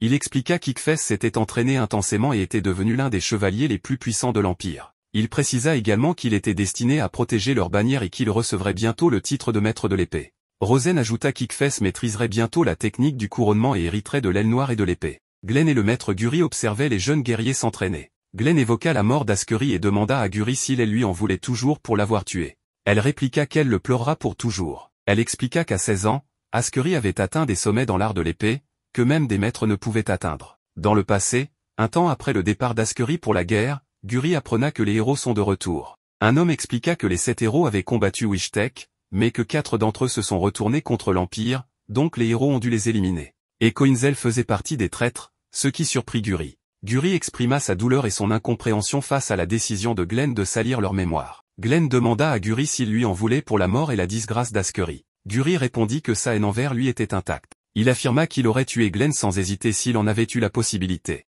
Glenn déclara qu'il la tuerait si elle devenait une menace pour sa vision et qu'il mettrait toute sa force au service de l'Empire. Guri reconnut son devoir de loyauté envers Glenn malgré sa rancune et le remercia d'avoir accueilli Ickfess. Coinzel fuyait les assauts des 4 chevaliers. Elsaria l'accusa d'éviter le combat. Coinzel répliqua qu'il ne pouvait pas se battre correctement en raison de sa tenue. Soudain, Atto apparut et lui prêta main forte. Elsaria remarqua la présence d'un allié du tueur de héros. Atto ignora l'ordre d'Elsaria de s'écarter et révéla la véritable nature du commandant Stem, accusant les chevaliers d'ignorer ses crimes. Elle attaqua depuis les airs en affirmant avoir été témoin de ses atrocités. 2 chevaliers lui lancèrent des armes, mais Coinzel dévia les attaques pour la protéger. Atto déclara qu'elle défendrait le véritable héros au péril de sa vie. Elsaria refusa de croire qu'elle se battait aux côtés d'un rebelle et reprit l'affrontement. Les autres chevaliers tirèrent sur Coinzel sans succès. Atto reconnut la valeur de Coinzel et devina qu'il souhaitait les épargner d'un affrontement plus grave. Alors qu'ils se battaient, Hertzen projeta des flammes sur Atto, la blessant. Elsaria tenta de l'achever, mais échoua. Coinzel ordonna à Atto de se retirer, estimant qu'elle ne pouvait plus continuer le combat. Une dague atteignit Atto, et Coinzel se précipita pour la sauver avant qu'elle ne tombe du bâtiment. Il l'emmena sur un petit bateau où Pipi et Althea les attendaient. Ils prirent rapidement le large. Les 4 chevaliers tentèrent de les poursuivre, en vain. Elsaria s'interrogea sur leur action, et Hertzen la rassura en affirmant que Sophie avait mémorisé l'odeur des rebelles. Elsaria annonça qu'ils étaient proches de Coinzel et qu'ils allaient l'attraper pour en finir. Atto se réveilla de ses blessures, mais Coinzel lui ordonna de partir, estimant qu'elle était trop faible pour se battre à ses côtés et qu'elle le ralentissait. Pendant ce temps, Barestar entra dans une colère noire en apprenant que les 4 chevaliers avaient ordonné à ses gardes de ne pas intervenir. L'un des gardes lui révéla que l'un des 4 chevaliers était la fille du prince électeur. À cette nouvelle, Barestar, furieux, brisa son bâton et ordonna la destruction de Jula Habla. Coinzel et son groupe trouvèrent une nouvelle cachette. Althea expliqua que cet endroit appartenait à quelqu'un qu'elle avait aidé à fuir et leur recommanda d'y rester jusqu'à ce que la situation se calme. Coinzel affirma que la situation ne se calmerait pas tant qu'il serait en ville, craignant d'être repéré à cause du ferry. Althea suggéra de rassembler les habitants opposés au roi pour obtenir leur aide, mais Coinzel rejeta cette idée, affirmant que l'Empire déclarerait immédiatement la zone comme un repère de rebelles, ce qui ne ferait qu'aggraver la situation. Coinzel s'approcha d'Atto, toujours affaibli, et lui reconnut sa valeur en tant que guerrière. Il l'encouragea à s'entraîner dur, tout en précisant qu'il ne voulait pas qu'elle meure à cause de lui. Il ajouta qu'elle perdait sa concentration en combat lorsqu'il était à ses côtés et déclara son intention de quitter la ville. Atto tenta de le retenir, voulant partir avec lui, mais Coinzel partit seul pour récupérer son arme. Il songea qu'il aurait aimé avoir le temps de la voir progresser ou d'entraîner de jeunes guerriers à l'Académie de l'épée, mais réalisa avec amertume que son avenir avait été détruit dans la forêt de la mort. En arrivant devant les 4 chevaliers, Elsaria l'attendait. Pendant ce temps, Althea et Atto sont informés du combat. Déterminé, Atto voulut se rendre sur place pour aider Coinzel. Le duel débuta entre Coinzel et Elsaria, chacun frappant l'autre simultanément. 2 chevaliers tirèrent des flèches de fer sur Coinzel, mais il les esquiva. Dans la ville, une mère et ses 2 filles observèrent la bataille. L'une des filles exprima son admiration pour la force de Coinzel, mais sa mère lui rappela que toute personne attaquant les 7 héros était considérée comme un ennemi. Coinzel attaqua sur la gauche, déchirant les vêtements d'Elsaria, mais Sophie intervint en libérant des ondes magnétiques qui paralysèrent Coinzel et le firent s'évanouir. Elsaria s'approcha et lui dit de se détendre avant de perdre conscience, précisant que son épée ne représentait aucune menace pour les 7 héros ni pour le gouverneur Barestar, qui se trouvait à proximité. Barestar se réveilla en sursaut après un cauchemar, entouré de ses gardes. Il se proclama l'un des 7 héros et leur ordonna de ne pas l'approcher, exigeant la destruction du tueur de héros dans la cité libre. Elsaria attaqua Coinzel, mais celui-ci bloqua son coup, la surprenant en réussissant à se mouvoir malgré la barrière. Il lui ordonna de s'écarter du combat. Elsaria tenta une nouvelle attaque, que Coinzel esquiva alors que la barrière disparaissait. Atto arriva pour l'aider et leva son épée. Elsaria la félicita pour son courage à rejoindre les rebelles une fois de plus.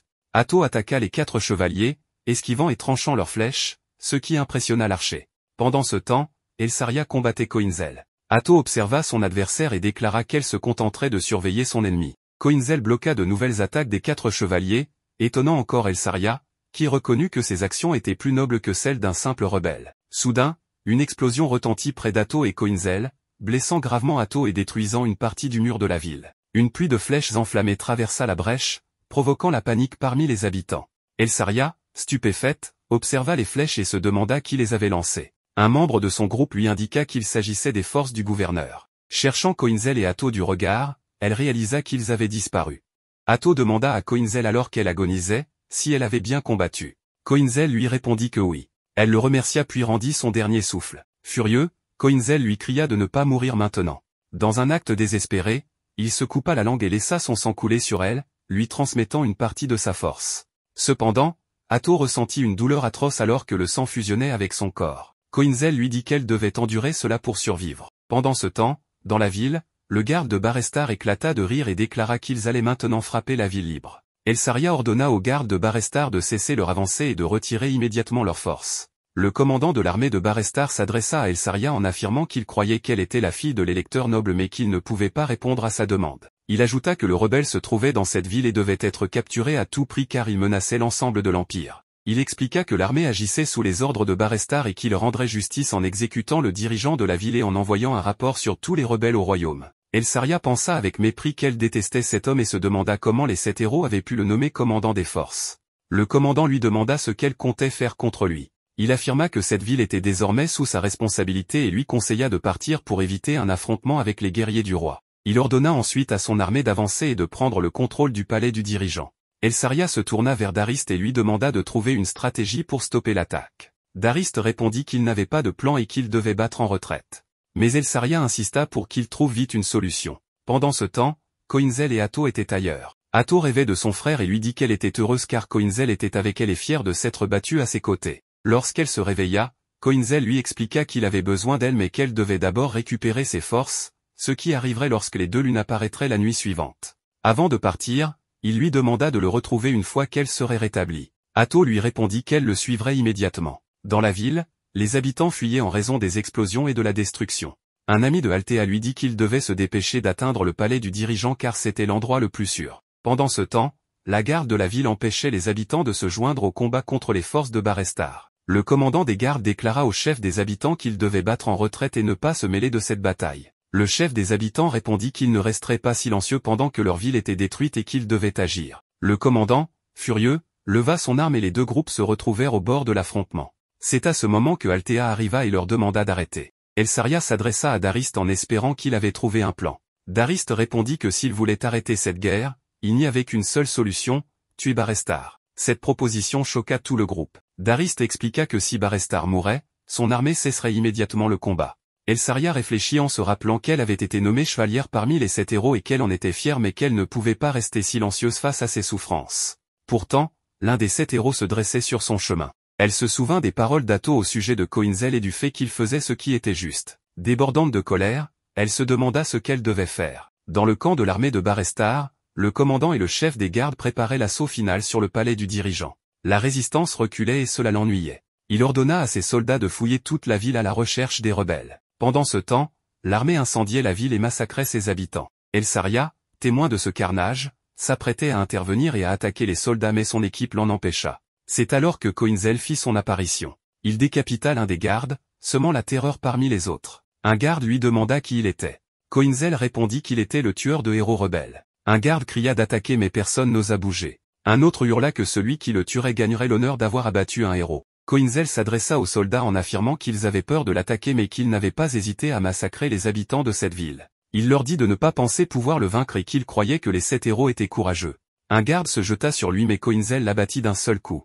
3 autres l'attaquèrent avec des lances mais il les tua en un instant. 3 autres encore chargèrent avec des épées mais il les élimina en un seul mouvement. Les archers décochèrent des flèches mais il les esquiva et tua leur chef. Se tournant vers les habitants, Coinzel leur dit de rester à l'écart. Pendant ce temps, Altea rejoignit le commandant des gardes de la ville. Celui-ci lui demanda ce qu'elle faisait ici. Altea lui répondit en lui demandant ce qu'il croyait faire en brandissant son épée ainsi. Elle lui rappela qu'elle l'avait amené ici pour qu'il mène une vie meilleure mais qu'il était en train de la gâcher. Furieuse, elle lui affirma qu'elle ne le laisserait pas faire. Le chef des habitants s'approcha de Altea et s'excusa mais ajouta que s'il devait donner sa vie pour défendre la ville, il le ferait. Altea lui répondit qu'elle ne le laisserait pas faire et qu'il devait se battre. Pendant ce temps, Coinzel faisait face au chef des gardes de l'armée de Barestar. Le chef des gardes désigna le garçon comme étant le rebelle et le décrivit comme faible, affirmant qu'il pouvait être vaincu. Un garde s'approcha de Walj, le chef des gardes, et l'informa que les gardes de la ville s'étaient alliés aux habitants armés et repoussaient les attaques de l'armée. Cette nouvelle surprit à la fois Walj et le commandant. Le chef des habitants armés lança sa première attaque et vainquit les gardes de Barestar. Altea neutralisa également un garde et exhorta ses alliés à protéger la ville avant tout. Le commandant des gardes de la ville s'approcha de Altea et lui ordonna de quitter la ville. Elle refusa, expliquant que lorsqu'elle aidait les gens à fuir vers l'autre côté, elle ne se préoccupait pas de leur survie. Elle avait séparé ses émotions de cette tâche, pensant que les fugitifs méritaient une vie paisible, mais maintenant, des criminels cherchaient à les éliminer. Elle repensa à la grandeur de la ville et remarqua la montée rapide du commandant, qui avait obtenu son grade en très peu de temps. Pendant ce temps, Daliste informa l'équipe d'Elsaria que l'armée de Barestar commençait à fuir, battant en retraite sous l'impact de l'attaque de Coinzel. Il affirma que Coinzel avait renversé le cours de la bataille et demanda à Elsaria quelle devait être leur prochaine action, suggérant qu'ils pouvaient soit le soutenir, soit s'opposer à l'armée de Barestar. Elsaria accepta d'affronter l'armée de Barestar. Daliste insista sur la nécessité d'agir rapidement. Un membre de l'équipe exprima son étonnement de combattre aux côtés de quelqu'un qu'ils avaient autrefois poursuivi. Elsaria précisa qu'il n'était pas en train d'aider Coinzel, mais de défendre la population de la ville. Atto apparut soudainement, coupant la main d'un garde, provoquant la panique parmi eux. Elle rejoignit Coinzel, qui se réjouit de la voir en meilleures conditions. Il demanda à Atto de couvrir ses arrières tandis qu'ils attaquaient les gardes, en éliminant plusieurs. Les gardes tentèrent de s'enfuir, mais 4 chevaliers les interceptèrent et en tuèrent certains. Elsaria observa à quel point Atto est déterminé à se battre aux côtés de son héros. Le commandant de l'armée dit à Walj qu'il va se rendre à la forteresse pour ramener des renforts. Walj a alors pour ordre de rester et de réorganiser les troupes, interdisant toute idée de retraite. Les habitants armés lancèrent une offensive violente, forçant l'armée à battre en retraite. Walj tenta d'arrêter la fuite de l'armée, mais ses ordres furent ignorés. Voyant les habitants armés avancer vers lui, il prit la fuite. Le chef des habitants armés escalada la tour où se trouvait le commandant et annonça que l'armée s'était entièrement repliée. Un rayon lumineux apparut dans le ciel, suivi d'un puissant éclair qui détruisit la ville et brûla ses habitants. Ce spectacle choqua tout le monde. Des canons magiques émergèrent, avec Barestar à l'intérieur. Walj éclata de rire et déclara que Barestar était venu rendre justice et punir les traîtres et les criminels avec ses tirs d'artillerie. Elsaria fut indignée, dénonçant cet acte comme insensé et condamnant l'utilisation imprudente d'une arme appartenant aux fortifications de la ville. Elle remit en question la légitimité de cette version de l'artillerie magique et se demanda pourquoi le dirigeant en charge de ces fortifications possédait une telle forteresse. Coinzel analysa la situation et réalisa que la présence de Barrestar dans la forteresse lui épargnait la peine de le traquer. Atto estima qu'il devait prendre d'assaut la forteresse. De nouveaux renforts arrivèrent, et Atto informa Coinzel qu'il disposait aussi de dragons. Walsh affirma que ces renforts garantiraient leur victoire. Un soldat exhorta Walsh à rassembler les gardes restants pour frapper les rebelles. Un autre éclair massif s'abattit, tuant plusieurs personnes. Barrestar éclata de rire et déclara que c'était sa réponse ultime à la situation, infligeant une punition à ceux qui avaient construit le navire de Glenn sur son territoire sans son consentement. Il ordonna un nouveau tir. Un de ses aides l'avertit que leur propre garde et le reste de l'armée étaient encore dans la zone. Barrestar ignora l'avertissement, affirmant que tout dans cette ville lui appartenait et qu'il décidait seul de ce qui devait être conservé ou détruit. Les dragons lâchèrent des éclairs sur la ville, aggravant les destructions. Walsh protesta et supplia qu'on arrête les tirs, redoutant pour sa propre vie, mais il fut rapidement encerclé par les 4 chevaliers. Elsaria s'adressa à Walsh et exigea qu'il explique la vérité sur la forteresse. Walsh tenta de s'enfuir, mais Daliste le captura avec des chaînes et le maîtrisa. Le chef des habitants resta au milieu des explosions. Alors qu'un grand mur menaçait de s'effondrer sur lui, Coinzel intervint et le sauva. Il se tourna vers le chef et lui annonça qu'il devait empêcher l'avancée des forces aériennes et des dragons. Atto et Coinzel poursuivirent rapidement les dragons, puis Coinzel s'envola et révéla son arme cachée, éliminant un groupe de soldats dragons. Les villageois furent émerveillés par cet exploit. Il frappa ensuite un soldat et le projeta hors du dragon. Atto monta sur le dragon et tua un autre soldat. L'un des ennemis lança une attaque de foudre sur Coinzel, mais celui-ci la dévia et tua son adversaire. Positionné au sommet d'un bâtiment, Coinzel attira l'attention de tous. Les soldats dragons tournoyaient autour de lui, prêts à attaquer, mais le chef du village ordonna aux habitants de tirer des flèches sur les dragons, en éliminant plusieurs. Le chef du village affirma qu'il devait protéger leur héros Coinzel. Les villageois acclamèrent leur défenseur. Un autre soldat lança une attaque de foudre sur Coinzel, mais il esquiva l'attaque avant de les tuer. Il atterrit derrière Atto, tout en éliminant un autre ennemi. Le commandant des troupes ordonna à ses soldats d'arrêter ce criminel et leur annonça qu'il partait en mission pour rejoindre leur Barrestar. Il se dirigea vers le vaisseau de combat de Glenn et affirma que cette machine, une fois sous leur contrôle, leur permettrait de réduire toute la ville en cendres. Soudain, le vaisseau s'éleva dans les airs, surprenant le commandant, qui se retrouva attaché sous l'appareil. Les 4 chevaliers pilotaient le vaisseau. Elsaria exprima son indignation face à la tentative de s'emparer du vaisseau de Glenn. Pendant ce temps, Barrestar aperçut le vaisseau en mouvement et ressentit une immense joie. Ce vaisseau était une merveille et, une fois en sa possession, il comptait détruire toute la ville. En voyant l'emblème sur le vaisseau, il s'irrita en jugeant son apparence affreuse. Il se remémora alors son passé, repensant au refus de sa demande pour la construction d'un vaisseau de combat. Son projet avait été refusé alors que Glenn avait obtenu un vaisseau sur son propre territoire. Il n'existait aucune différence entre eux, ils étaient égaux. Il revécut un souvenir datant de la guerre. Coinzel et 3 autres combattants étaient partis affronter l'armée ennemie tandis que les autres héros hésitaient. L'un des 7 héros rappela que partir seul en mission représentait un risque trop grand et que le roi comprendrait leur inaction.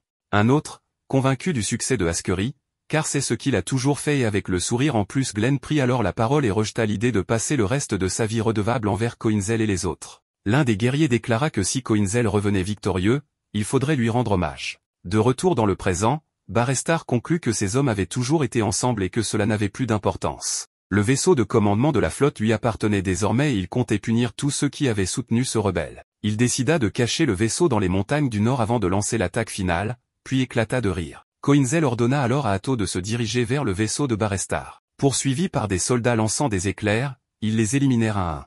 Le vaisseau de Barrestar attaqua Coinzel et Atto, mais rata sa cible. Sur le vaisseau de Glenn, Elsaria s'impatienta en demandant quand les armes pourraient être utilisées. L'un des 4 chevaliers lui répondit qu'il vérifiait les commandes et précisa qu'il contrôlait le canon avant. Il rappela ensuite à Elsaria que cette décision était cruciale. Elle répondit avec assurance et refusa d'entraîner ses compagnons dans un danger trop grand.